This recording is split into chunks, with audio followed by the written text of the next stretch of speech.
start with the brainmap.org website. So here I am going to scroll down and click on connectivity matrices, which then opens up this page, and under ultrastructural connectomics, the MICrONS Explorer website will take you to the MICrONS, the main MICrONS Explorer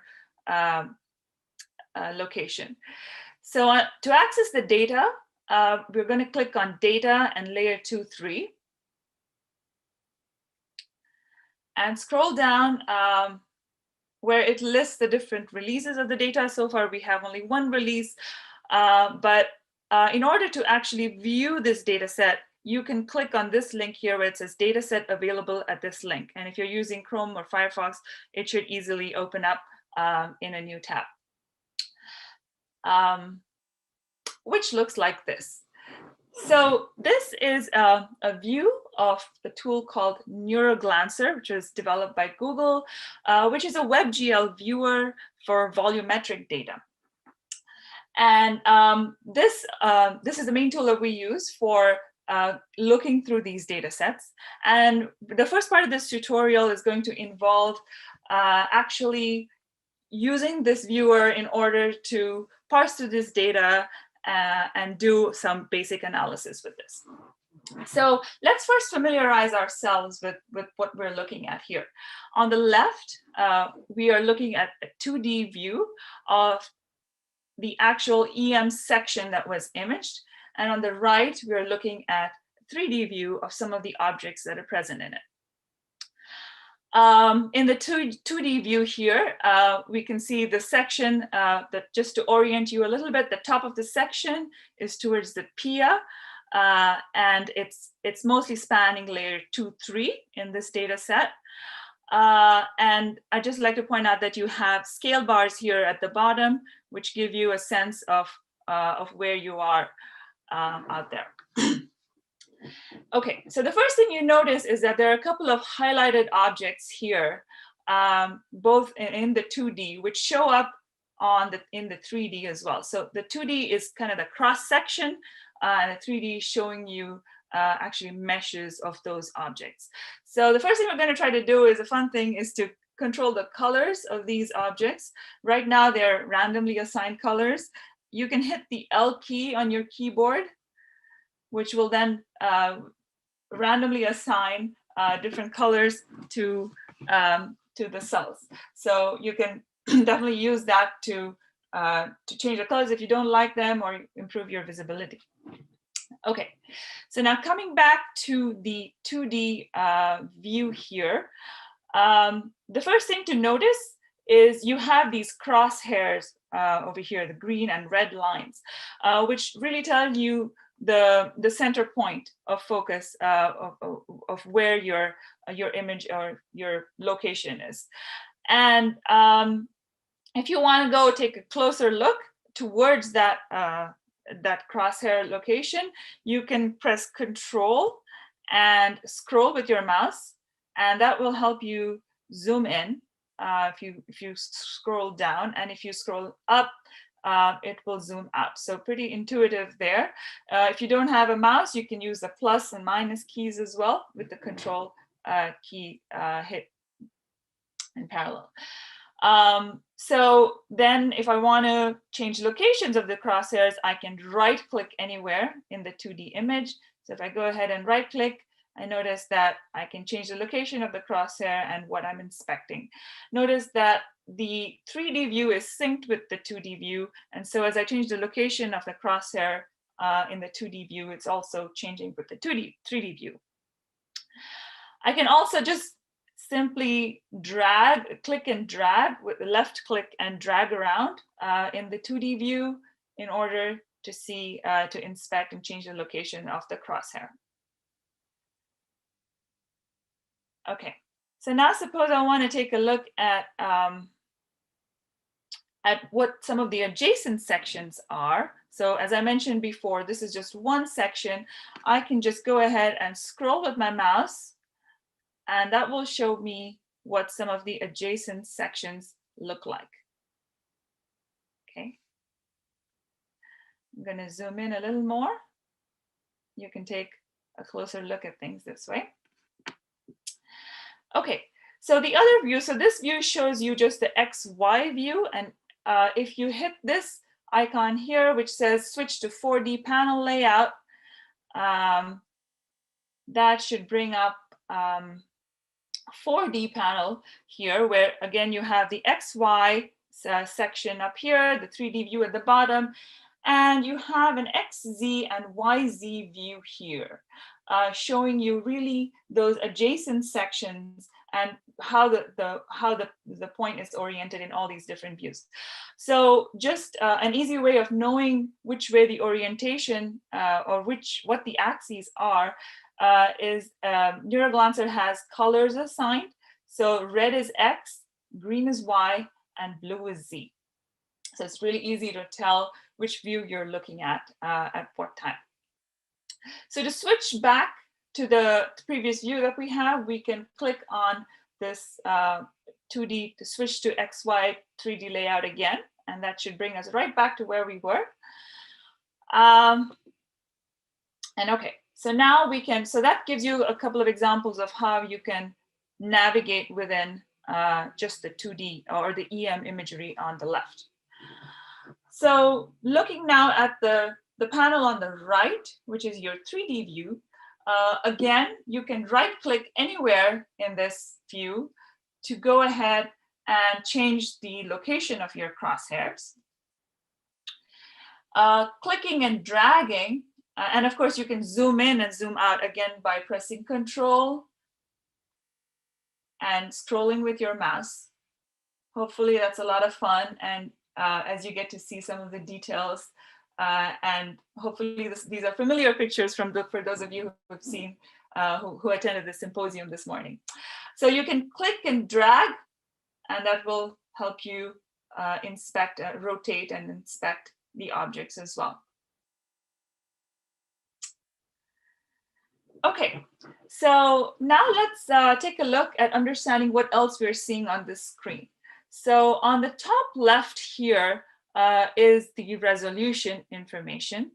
Over here it says 4 by 4 by 40, which means that each of all the images here are 4 by 4 nanometers, that the pixels are 4 by 4 nanometers, and the thickness of the section is 40 nanometers. To the right of that, we have the voxel location information about where your crosshair is. So note that this is in voxels and not in nanometers.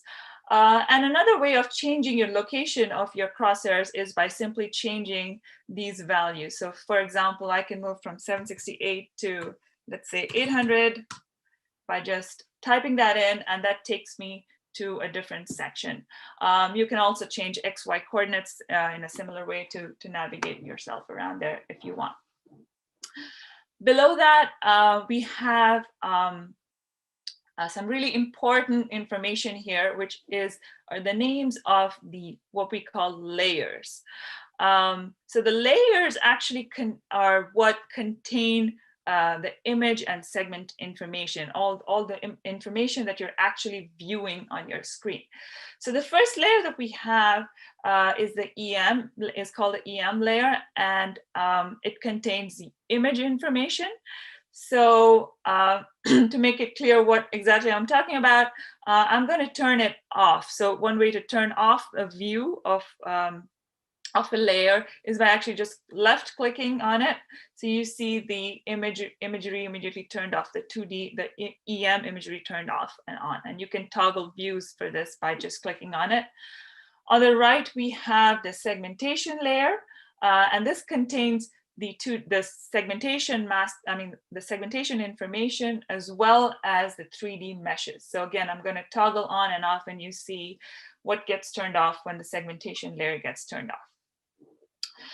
So as you saw in some of the talks, really navigating and changing options on these layers and the way you visualize them can help you investigate and analyze the data much better.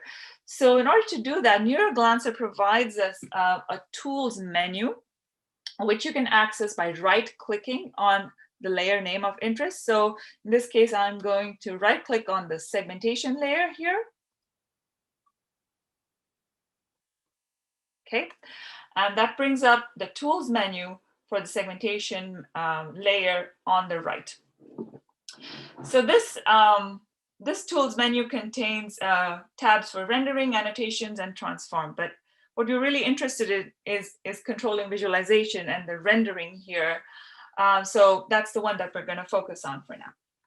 So the rendering panel has a 2D visualization panel right on the top, which helps you control some of the options on visualizing the 2D view. So in this case, we're controlling the segmentation layer. And if I change the opacity on this, notice the change in appearance of opacity in the 2D view. And similarly, you can just turn it on or off by toggling this other bar over here. Saturation again controls the way you can see some of the color and information on this view. Below that, we have a 3D visualization view panel.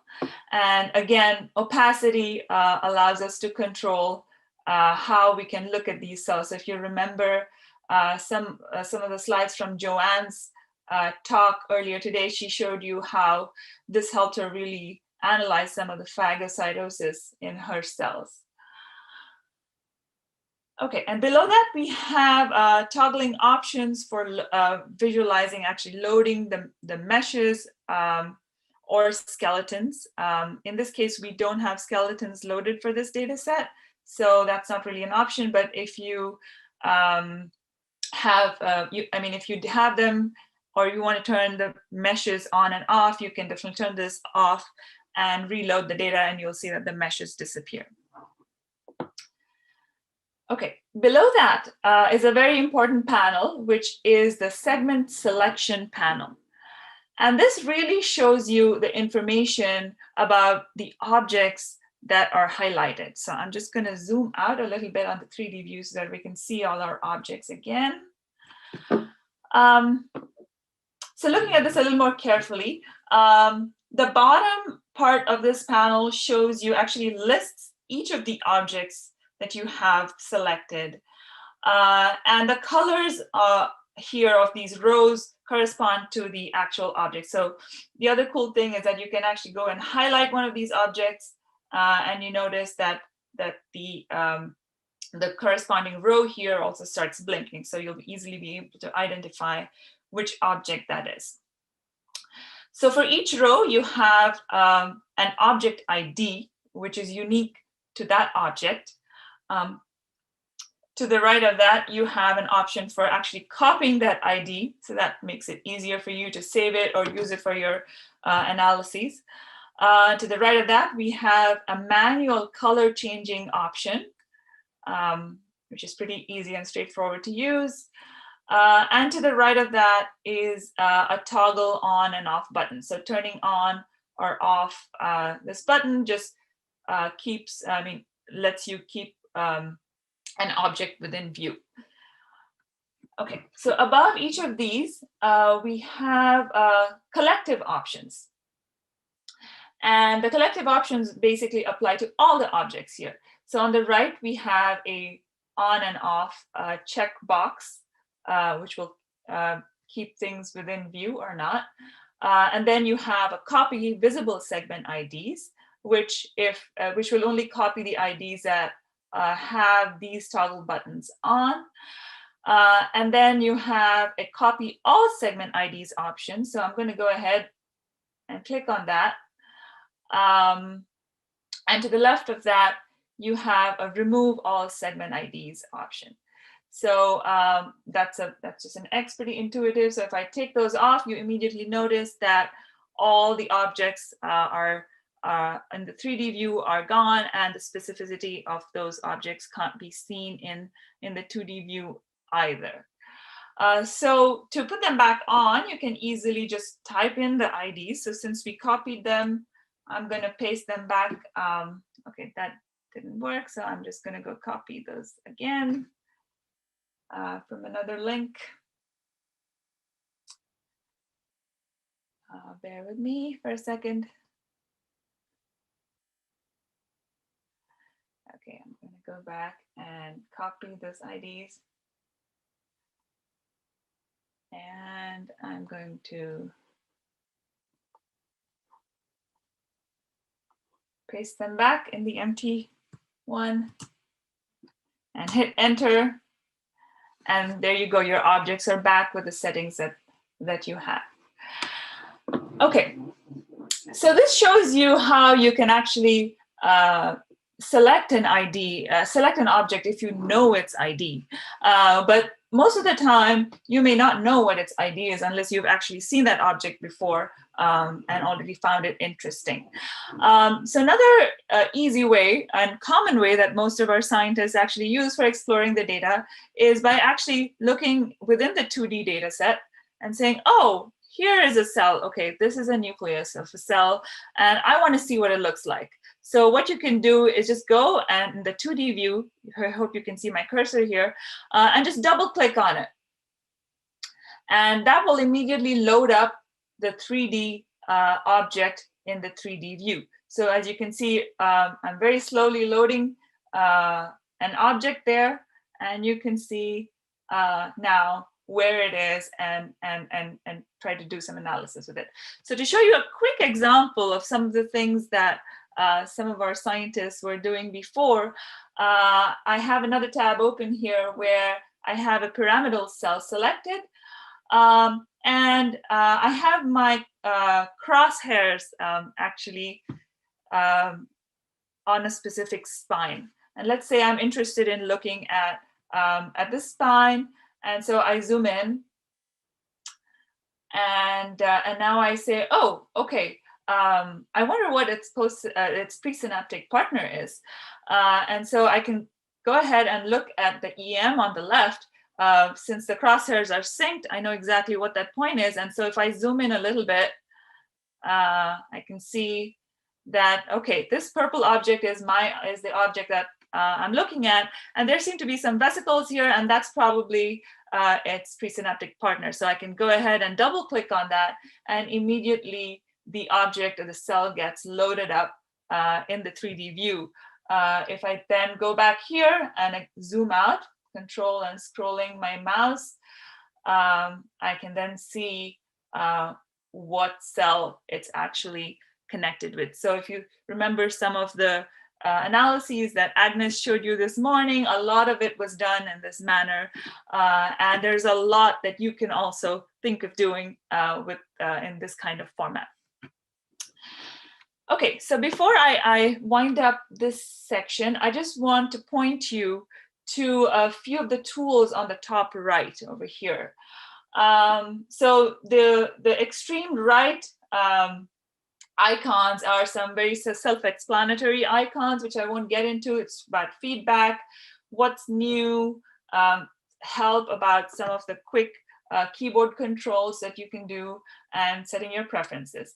But the ones I'm really going to talk about are this share button here and the curly braces for editing the state. So the share button is a very, very useful tool in order to be able to save your work or share your work and say, suppose you say, oh, hey, here's a cool spine that I'm looking at, and you have this view of it, and you want to save it for yourself or share it with someone. You can go ahead and just click the share button, and that will give you a link that you can copy and save for yourself, so that next time you click on that link, it will come back to exactly this view with the zoom level and all the parameters set exactly like this, and you can continue your work or share it with someone else.